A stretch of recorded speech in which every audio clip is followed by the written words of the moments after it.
Trying to get fed.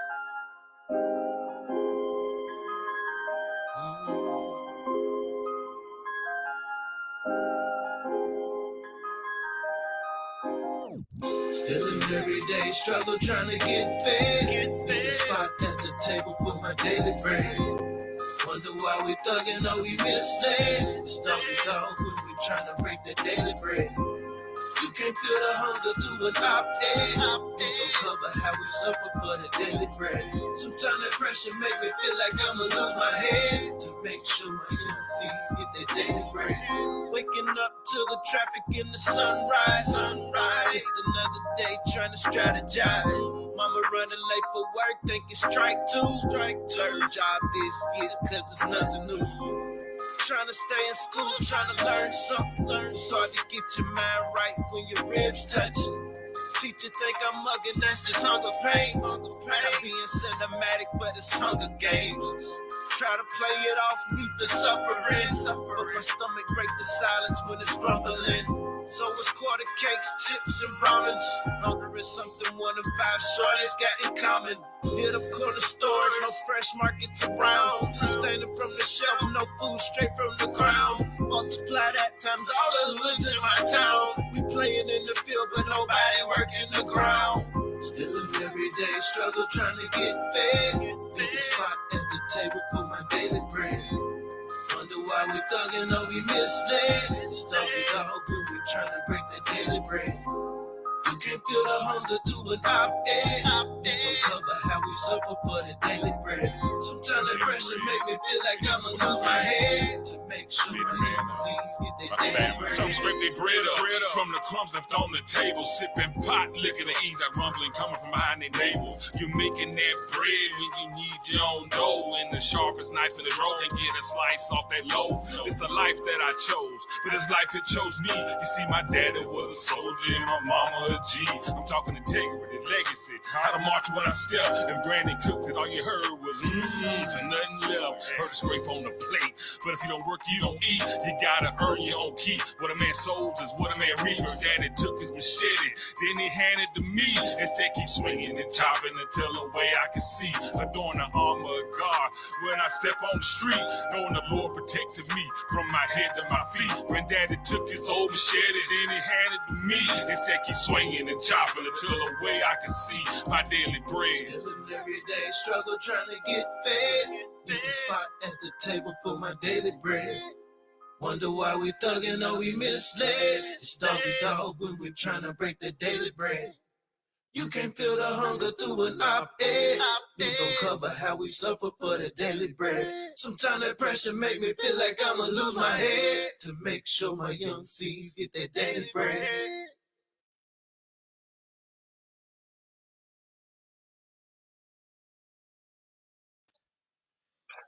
What's going on, B1AG family? Welcome back once again with B1AG and your Daily Bread podcast. I'm John Henry Harris, and we also have Farmer Brown MC. We look out at the world today, there's a lot of things that may concern us. We have a pandemic, there's high unemployment, people are scrambling, wondering, how to make ends meet, how to make life make sense. Things are really crazy right now. And one way that we here at B1AG, we really want to get the word out is, start a garden.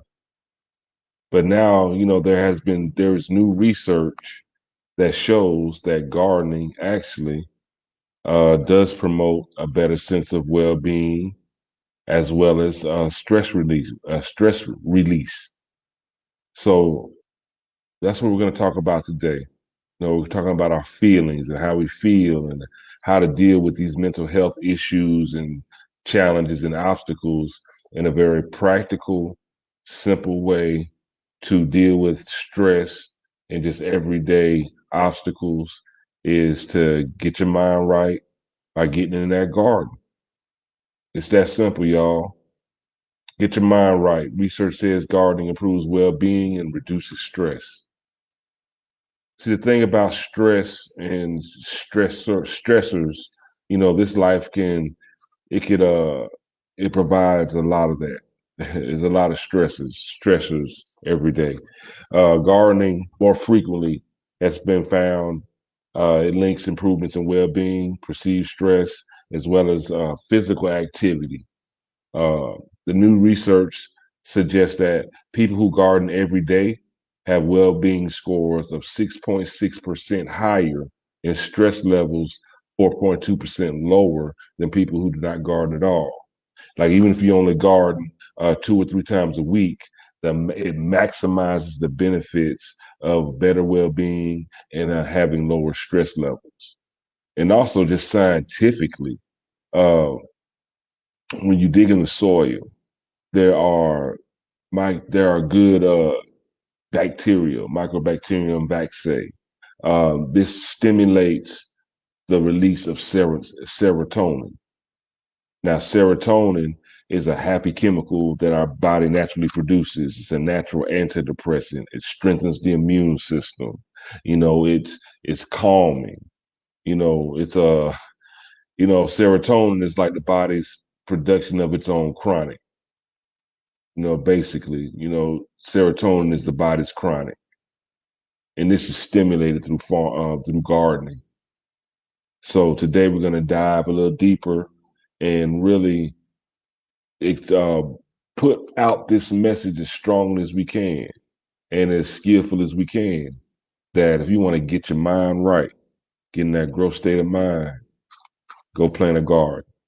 Farmer Brown, tell them about it. Let's get out. Let's get the B1AG family's mind right, along with our mind as well. We no limit grudges. I try to told you, no limit grudges. I thought I told you, man, get your mind right. I thought I told you, man, get your mind right. I tried to told you. Peace to the B1AG family. Uh, like you said, man, we're in trying times. The B1AG family already got a world full of issues that really create a mental health crisis.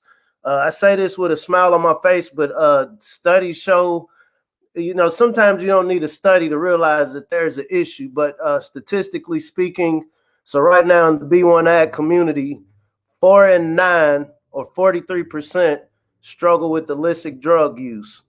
Amongst African Americans or the B1AG with mental illness, 2 in 9 or 23%. This is a real issue. We can throw these numbers around all day, but these numbers equate to real people. This is our family members. This is our loved ones. This is some of ourselves.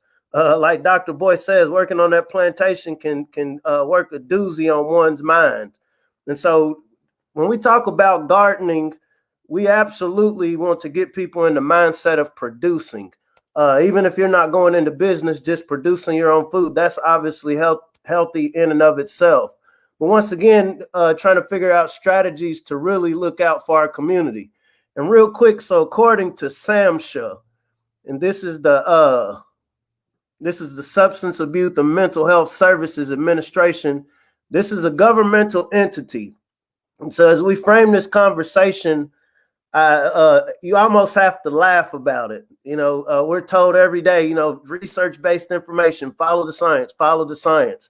And so science, from a government standpoint, says as a way for our group, which we know is suffering from mental health far more than any other group as per our representation, their idea of addressing this is data disaggregation or data related to COVID-19, including testing, hospitalizations, flexibility in treatment and payments, navigating the federal stimulus opportunities, expanding flexible coverage for telehealth, language translation, culturally tailoring messages, and partnering with community leaders and institutions and churches. And it stops there. And so we're talking about real people, real minds, real communities, real families, and the science that we're told to follow. This is how we're going to help these real beings created by the Most High that are a part of this wonderful planet around us. This is how we're going to address this mental health issue. So here at B1AG, we're kind of laughing about it, but we really like to take a codified realistic approach to how do we address these issues if we see that the science-based information that we're given is literally breaking it down to, okay, I can help you pay for it differently. Maybe I can help you pay for it and speak it to you in a different language, or I'll throw this bag on the church and let them figure out. But what was very interesting, as we were doing our prep for this podcast, is not one mention of farming. We here at B1AG know a big part of our stress is not having the money, right? We don't have financial. Nobody's making it rain. You'll give us shots, all of these other things, but when it comes to the things that really create a lot of this stress, instability in our families and communities, it's always this it's the offbeat dance. We dance better than most people, but it's this offbeat dance of this opaque layer that's really not addressing these issues. And so once again, and I don't say this lightly, reconnecting with the land is one way that obviously you're not going to help everybody, but this is one way that we can actually address some of these issues, not just the financial piece of it, which is huge, but the mental health aspect. We have an indelible relationship with the land around us, and it's our hope at B1AG that we can kind of frame these conversations for whoever's watching to really look at, am I spending enough time in a natural environment? Am I walking on some grass, that doesn't get all these chemicals that's going to mess my feet up, but am I walking barefooted in some grass or on some soil? Because once again, as you were talking earlier, there's science that proves there are actual physical benefits to just walking barefooted in the soil. You might not be going outside the garden, but it's just that concept. And so a lot of times we tend to look at it as, it's hippie culture, or this is something that these country people do. But this is actually therapy, people. We're not doctors. Once again, we're just parroting what research shows us. So, yeah, I look forward to having this conversation, man, and digging deep.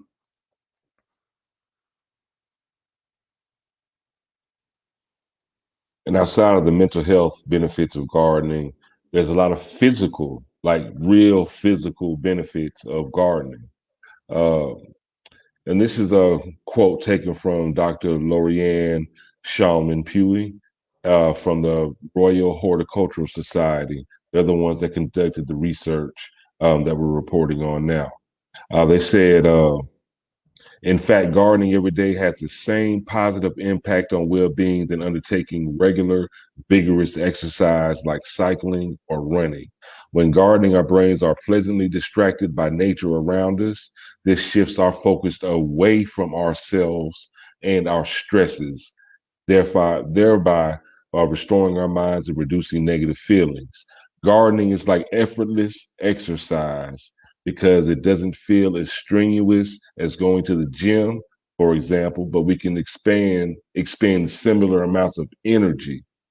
Most people say that they garden for pleasure and enjoyment, so the likelihood of getting hooked to gardening is also high.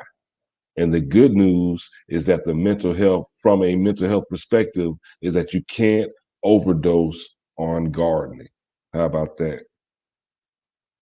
Effortless exercise, it's pleasurable, it's safe. You can't overdose on gardening. Why not? When you think about it, going back to the barefoot concept, and so, I'm a shoe person. I like shoes. I can appreciate a dope pair of tennis shoes. That's actually unnatural. When you think about the great medicine people, the health practitioners that we come from, down to Dr. Sebi, they all spoke about this relationship that we have with the outdoors. Immune system. And so there's actual bacteria in the soil that enriches our immune system. There are elements within the soil that help give pain relief. So once again, we saw what happened with opioids, and there was racism within that, right? Like, we think if we give y'all black folks these opioids, y'all gonna get addicted. And so, all it takes is riding through West Virginia to see the impacts of using opioids and other medicines, pharmacopoeia, to address something as natural as pain. So once again, we have a great opportunity right now, since we are the drivers of culture and we're in our finest hour, to really, not only as adults, but how do we make this important to our children? Are we getting our youth outdoors to do hiking? Are we getting our youth just acclimated to gardening? The concept of trying to get a 15-year-old, who's wanting to jump off the porch, been sitting behind a computer for the last year to just garden all day, every day. That's really not practical. But, as parents, as elders, as respected members of the community, if we can slowly massage into their minds that we have a value of this relationship with the outdoors, we're well aware that there are literal medical benefits to this relationship. When we're talking about the financial piece. And so obviously, you can grow your garden just, for your own personal diet supplementation, but there's also bags. We were just talking earlier about Compton, how, they've developed indoor gardens. They literally took 700 acres and put it into 95,000 square feet. How do we apply this on a micro scale within our communities? Not only just as a cute activity, but really setting the framework for our young people to understand, hey, if you get a good understanding of what this activity that we're calling gardening, urban ag, whatever you want to call it, if you get a good concept of what this is now, this turns into a career for you. And without even trying, as you're getting good at this, let me encourage you to kind of walk through here barefooted sometimes. Let me encourage you, incentivize you to come, 2 or 3 days out the week. I know you got a lot going on, young man, young woman, but if, come out here for a couple of hours, 30 minutes a day. And what did the old folks say? Practice makes perfect. And so I think this is a very practical way of really addressing some of these issues, because we see, just talking to us, what do they say? They give us these superstars and entertainers to try to communicate with us. Most B1 family that I know aren't moved by these characters that come on our TV. It's not going to make me feel any better about my real life situation I deal with every day. But when you think about most of us, where we live within 5 miles of a green space, within 5 miles of somewhere, even if you can't garden, you can put your feet in the mud. Going back to the importance of urban gardening and learning how can you produce something on your balcony. Interacting with plants in and of itself is therapeutic. There's actually studies shown, I don't have it in front of me, there was an Asian doctor talking to plants, because we're in a symbiotic planet. I mean, a lot of times it seems like we're just plugged to these devices, but we're more connected. It makes me think about Avatar and Aowa, right? That was a movie, but there's, a lot of times the truth is hidden in plain sight. There's this relationship between ourselves and the planet. The conspiratorial, non-conspiratorial part of me thinks that there was a very intentional effort to get us to get away from our connection to the planet. This power that we possess, we've been told that, you want pharmacopoeia, you don't want these natural herbs. And there's actually content creators now. This is what I'm trying to be conscientious of how I use my word, that, there's people who's presenting natural-based holistic measures to address some of these health issues, and their content is being cut down. And so I have to, before the tech age, how big of an effort has it been to really detach people from just some of these natural remedies? I'm not even talking about the virus right now. I'm talking about this mental virus that we have where we're losing our minds. I do also think, if you want to look at the timeline when we talk about Black ag in general, most of us, so I know my family's from the deep South, Mississippi, Louisiana, agriculturalists. These are people that did commercial farming before we even knew about the word of slavery. This is just how we operated. And these were very healthy people. What we call them long livers. These are people that lived into their 80s and 90s. And there was a relationship that they had with their land. If you think about it, and so we'll put it into perspective, in 1900 to 1910, there were at least 925,000 Black farmers. And, I'm saying this to kind of frame as we look at this trend. There were 925,000 Black farmers. By 2012, it went down to less than 33,000. If you also look at some of these trends, Black male unemployment was lower than white male unemployment in 1925. Let me repeat that. Black male unemployment was lower than white male unemployment in 1925. Can anybody guess what was happening? Because 1925 is 4 years after Black Wall Street. And we know that there were many other what we'll call Black Wall Streets around America, because we had no choice but to get out there and grow our own food, to get out there and work, to get out there and get in the mud. But we were introduced with this idea of assimilation and, hey, let's go up to the north to these industries. Let's work in a factory. You know, I know I can, you know, walking on a factory floor, I worked in factories for a few years. That'll wear your knees out.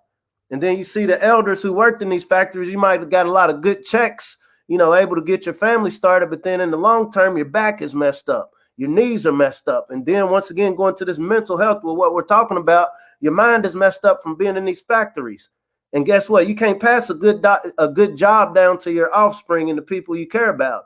And sadly, I know up here in Kentucky, up in Louisville where my sister lived, a lot of these factories where people had jobs in the past don't exist no more. And what has happened, the land that many of us in the B1AG community has left in the South, we no longer own it. You have people like Bill Gates and Bezos buying this land. So once again, when we're thinking about this long 20-year, 30-year, 40-year codified approach of how do we reinsert ourselves just with our relationship with the land, stewardship. Because the point I'm making is this is when we had less stress, when we were doing more for ourselves. It is a very stressful walk when your basic necessities are in the hands of somebody that don't like you. Somebody that will, you know, throw in your face every day. I'll shoot you. And then I'll say, oh, well, you know, I thought it was a taser. Oh, well, you know, I was serving a warrant. We keep getting these little runaround ideas, and it pains me seeing our people, seeing the families stressing themselves out, trying to figure out, like, what is going on? What is going on? Why is all this crazy stuff happening? Neely Fuller, the elder Neely Fuller says, if you don't understand white supremacy and how it works, everything else will only confuse you. So once again, we were less confused when we were more connected to the land. And so as we're talking about getting our minds right, there is a specific science in reconnecting to the land. We also know because we've been socialized in a digital age, that's not as easy as, okay, I saw these two crazy guys talking about gardening and it has some sort of, positive mental effect. Let me get into gardening. That's not practical. But, you know, can we allocate, you know, as I'm planning for my family vacation this summer, can I make sure that I'm going to go visit a black farm? I'm going to figure out some black farms in whatever region I'm living in that do agritourism to where I can come walk on your farm. Do I have some community gardens around where I live at? You know, if I have a couple extra hours out of the week, maybe I'll go volunteer just to learn. You know, do some of the HBCUs or the 1890 land grants, do they have farm demo farms where we can get some groups of kids and just take them out on these farms? So once again, we have to socialize the importance to, you know, not only ourselves as adults, but socialize the importance to our students, our children, that, hey, this is important because it has everything to do with Black power. If we understand our power is natural, it's from whatever put us here, whatever, however you want to frame it. What was it? Back in 1964, the Honorable Elijah Muhammad was speaking. What was the 3-year economic plan of reconnecting with the land? And so how is it we find ourselves in 2021 and we're more stressed out than ever? We're more food insecure than ever. And so the blueprint was laid way back. And so it falls upon, since we are the cultural drivers, how do we make this a part of our culture again? There's many subcultures. Don't get me wrong. I come across a lot of brothers and sisters who already understand this. They're not stressed out. They're so cool. Like, you know, I'm walking along my path. So my thing is, how do we amplify in a relatively short amount of time this simple message of reconnecting to the land? Like you're saying, science, since we're told to listen to science, science points these things out. Economically, we realized we were more self-sufficient when we were connected to the land, whether as producers, whether as the marketers. Agritourism is, once again, when you think about your ag production, which is on subject but off, you want to diversify your operation. So I have all of these acres. Okay, you know, maybe I'm growing a few crops, but am I offering my space for agritourism? Because we see in many cities, I know up in Ontario right now in Canada, they're shutting down basketball courts. A lot of people made money because of this pandemic. And so I imagine the people who made money aren't in a rush for it to end. And so however we see that, we got to look at, okay, you know, what if there are these protocols in place where we still got to be separate? Where is a formidable place where we can spend some time? A garden, a nature reserve, a nature sanctuary. There's some beautiful land around what we call North America. But once again, and I would encourage, I can only speak from my journey. I feel, I'm not going to say I feel, I'm empowered as an individual in many ways because I've reconnected myself with the land, and I'm coming from a deficit. And so I haven't reached that ultimate Zen moment where I've just got it all down, but I can identify over the last 10 years of my life when I started getting into gardening, just walking around with my bare feet. It looked crazy. The bros were like, bro, what you got going on? But it's therapeutic. Both of us have lived long enough to see those same bros, bringing their kids out to these nature trails. We'd be out in the nature about 30, 40 deep, bringing the kids. And these become great experiences. These become spiritual experience and powerful, because that's the best way you can connect is to what it is you come from. I'm not going to get too deep, but when you think about our skin, right? What did they say? We're mud and blood. If you want to identify where people come from, look at your skin tone. So saying that to say, how do we market this idea? How do we make this culturally palatable to our people that we really need to reconnect with the land? Even if you're not going to get into growing, what can we do? What kind of programs, since everybody wants to start programs, what kind of programs can we make to make sure that we're really focusing on not only gardening, but getting our feet on the ground, getting our hands in the soil? Because this is a public health issue. This is a huge public health issue, and we know that there's natural remedies for it.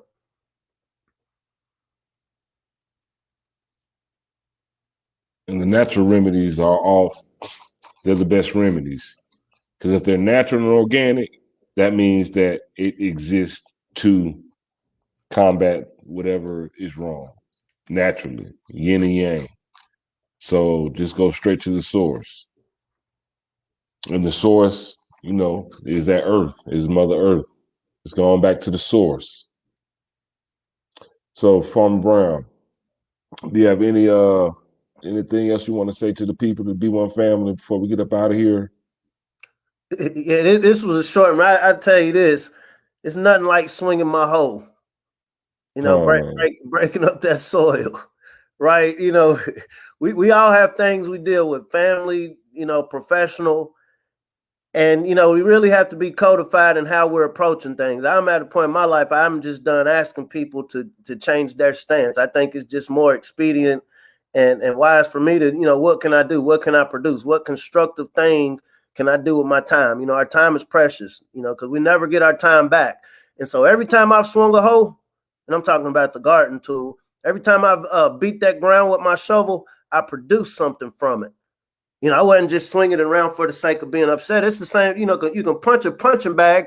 What was the productive outcome of hitting that punching bag? And it's not disparaging anybody that, boxes. Me kicking somebody, okay, I kicked you. What was the codified response? Versus there's nothing like breaking that soil. And then, you do this practice 2 or 3 times a week. I think the research you said was just gardening 2 or 3 times a week. You know what I'm saying? There's nothing like getting outdoors, taking your aggression out on something that's actually going to produce something productive. This goes back to organic gardening. It's, like I said, I can go all day. This, it ties into how holistic all of this is. Just in gardening, expressing my aggression, taking my whole weeding. If you want to kill something, kill some weeds. You want to break something, break some soil. And then your reward for doing that is you've produced life. There's an outcome for your effort. And like you said, it does become addictive. It's funny. So I got some people, around my mom's neighborhood. I met them a few years ago, just doing some of the Farmer Brown programming. Their kids had come to some of the programs, and I hadn't really talked to them maybe 2 or 3 years, but I see that they got gardens in their backyard, right? And, sometimes I roll past, I'll go visit my mom, and I watch them outside in their garden. I think the gentleman's a fireman. I think his wife's a nurse. And they weren't really big into gardening, but I see them outside, and it's a beautiful thing. They're just sitting out there looking at and it's a dope setup, very dope. And they're applying all of these different things, and you can literally tell they internalized, and it became addictive to them. And, that's the beauty of this moment we're in right now. There's so many opportunities, so much truth. 2020 was just the ultimate revelation of where we are in our relationship with, this system that we find ourselves in. This is a great time to learn how to produce, starting with the seed. Because once again, once these seeds literally and metaphorically, once they get sprouted, whether you're talking about your plant or your children, once they get used to this soil, this culture that we're cultivating, it becomes second nature to them. We already have tech. Tech is going to be a part of our lives, and it's going to be a lot more of our children. But going back to the story with Compton, how can we prepare our children to take advantage of understanding the importance of what Compton did?